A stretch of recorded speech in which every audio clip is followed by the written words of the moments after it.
Oi, pessoal, tudo bem? Para quem ainda não me conhece, meu nome é Elaine, sou professora de História. No vídeo de hoje nós vamos começar a falar sobre um outro período da história do nosso Brasil, que foi o seguinte: depois da morte de Vargas, em 1954, no mês de agosto, quando ele tirou a própria vida, o Brasil passou por uma grave crise política. Em um ano e meio, contando até o final de 1955, nós tivemos o vice que assumiu, ficou doente, depois presidente da Câmara, presidente do Senado, gente que ficou 3 dias no poder, toda uma confusão.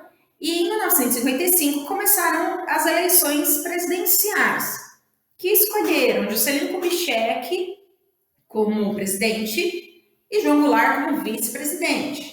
Lembrando que naquela época as eleições para presidente e vice eram separadas. Então era um voto no presidente e um voto do vice.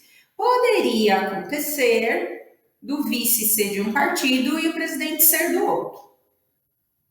Poderia acontecer. Vamos ver um caso em que isso aconteceu. E coube ao ministro da Guerra, o Marechal Henrique Teixeira Lott, garantir a legitimidade do processo constitucional para que Juscelino Kubitschek e João Goulart pudessem assumir o governo no ano de 1956. Então, no vídeo de hoje, nós vamos começar a falar sobre o governo JK.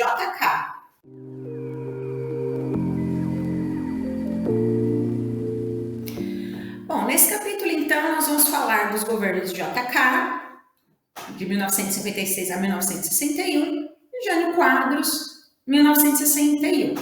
Depois eu explico para vocês o porquê que o Jânio Quadros está só esse ano. Foi um período de aspectos positivos, mas também de aspectos negativos. Como positivos, nós podemos citar o progresso do país, o desenvolvimento econômico, o ressurgimento de movimentos culturais e da mobilização social. Lembra que eu falei para vocês que lá no governo Vargas, por conta do populismo, a população perdeu o costume de se manifestar. Que o Vargas concedia as coisas, porque o Vargas era tão bom, porque o Vargas era tão legal, essa coisa toda. Então, essa mobilização social, ela volta com força total aí no governo JK, a partir de 1956. É um período também de uma polarização política que vai aumentando cada vez mais. Depois do suicídio do Vargas, essa polarização política vai aumentando e ela chegará ao seu ponto máximo em 1964, quando João Goulart é deposto e tem início a ditadura militar. Os grupos conservadores, dos quais faziam parte as elites, grandes proprietários de terra, donos de bancos, as pessoas mais ricas do Brasil, militares identificados com esse projeto, setores da sociedade também identificados. Eles só não tomaram o poder com a morte do Vargas porque eles não queriam ser responsabilizados pela morte do presidente. Mas o grupo conservador é aquele que, economicamente falando, defendia a entrada do capital estrangeiro no país, a não intervenção do Estado na economia, que é o liberalismo político. Então, é um grupo contra a reforma agrária, contra os movimentos sindicais, greves, que eram taxados de comunistas. Então, é um grupo conservador. Do outro lado, estava o grupo nacionalista, ligado aí ao populismo varguista, um grupo representado pelo PTB, partido fundado pelo Vargas em 1945, enquanto que os conservadores são representados principalmente pela UDN, a União Democrática Nacional, que foi um dos grandes partidos do nosso país. Os nacionalistas se identificavam com as propostas econômicas do Vargas, a intervenção do Estado na economia, a não interferência do capital estrangeiro em setores considerados essenciais, no setor do petróleo, da energia, das comunicações, um grupo que defendia a negociação com movimentos sindicais, um grupo que defendia a reforma agrária. Então, essa polarização ela vai se acentuando ao longo da década de 1950 e, como eu falei para vocês, chega ao seu auge em 1964. Falaremos disso mais para frente. É um período também que tem como negativo a alta da inflação, o endividamento externo, a corrupção e uma instabilidade política muito grande. Instabilidade essa causada no final do governo Jânio Quadros. Nós falaremos, né, num próximo vídeo. JK assumiu o governo em 1956 e tinha como seu vice João Goulart, conhecido no meio político como Jango. Cuidado para não confundir Jango com Jânio. Tanto o JK como o Jango eram considerados herdeiros da tradição do populismo varguista. Inclusive, o João Goulart foi considerado pelo Vargas como seu herdeiro político, né, tradicional, natural seria, melhor dizendo. O JK assumiu o governo com um plano de desenvolvimento do país, chamado Plano de Metas. Qual era a ideia desse plano? Que ao final de seus 5 anos de governo, o Brasil estivesse 50 anos mais desenvolvido. Por isso, o lema do Plano de Metas é 50 anos em 5. Eram 31 metas. Dentre essas, 5 foram consideradas essenciais, além da construção da nova capital. O que eu destaquei aqui, em verde, são os setores que receberam investimento: indústrias de base, transportes e energia. Os setores de alimentação e agricultura e educação não receberam investimentos.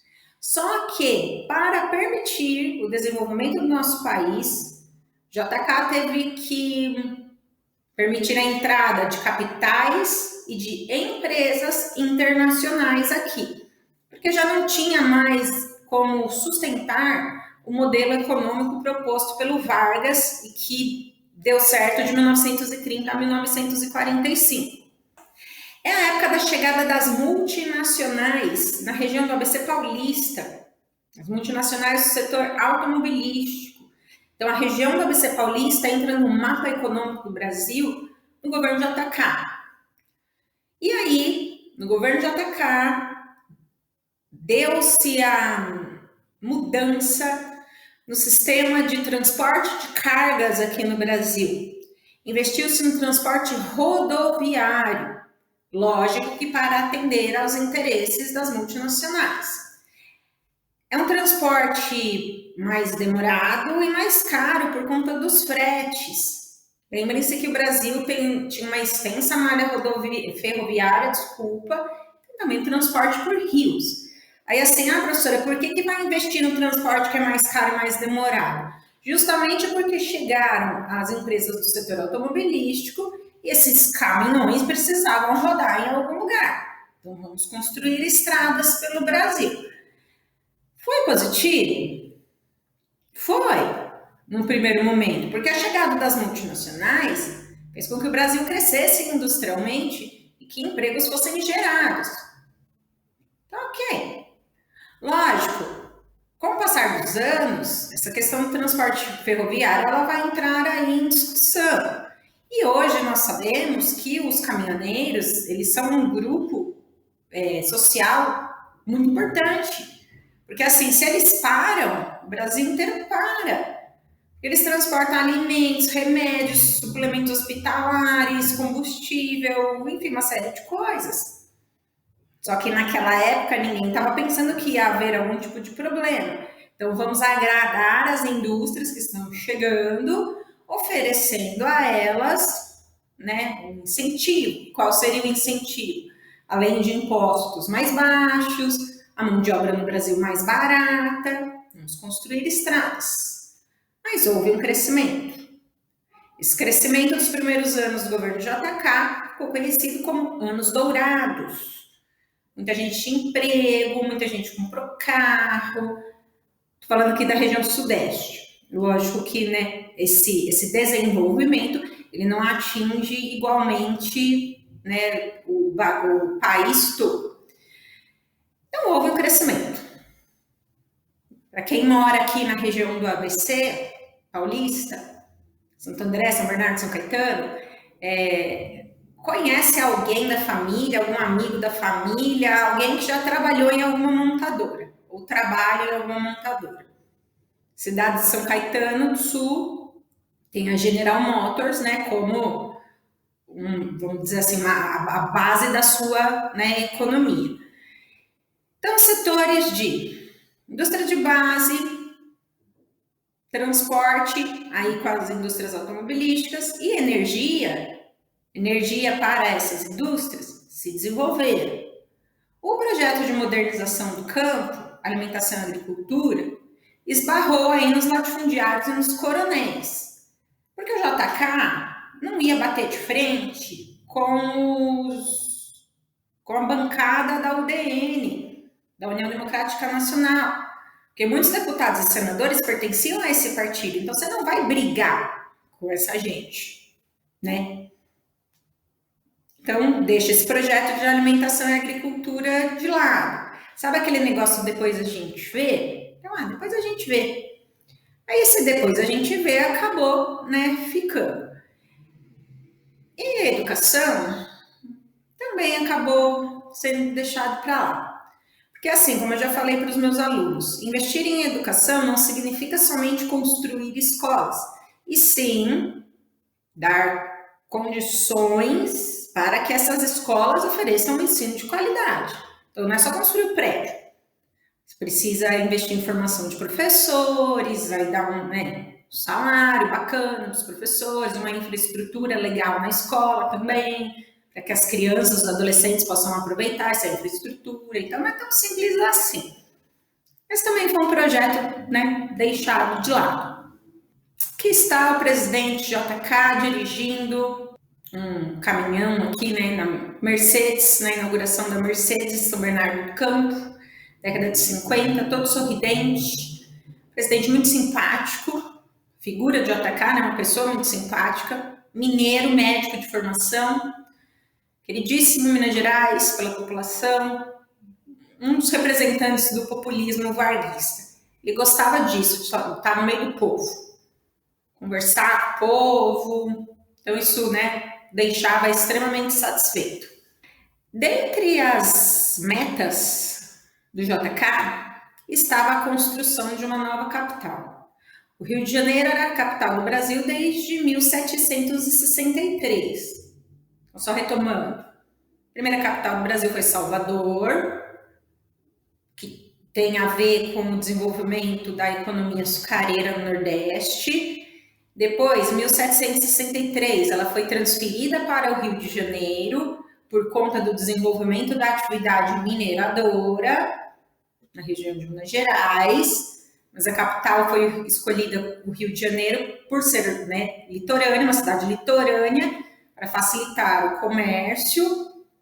E desde a Constituição de 1891, estava previsto o projeto para a construção de uma nova capital, para tirar a capital do Rio de Janeiro.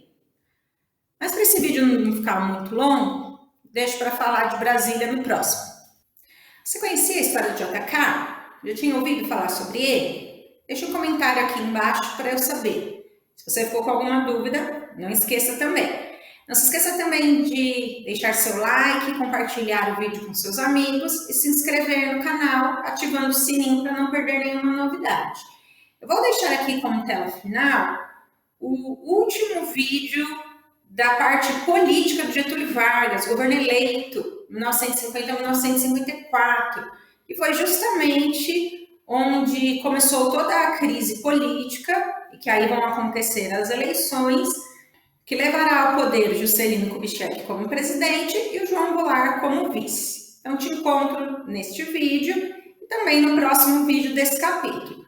Um beijo e obrigada por ter assistido até aqui. Tchau, até mais!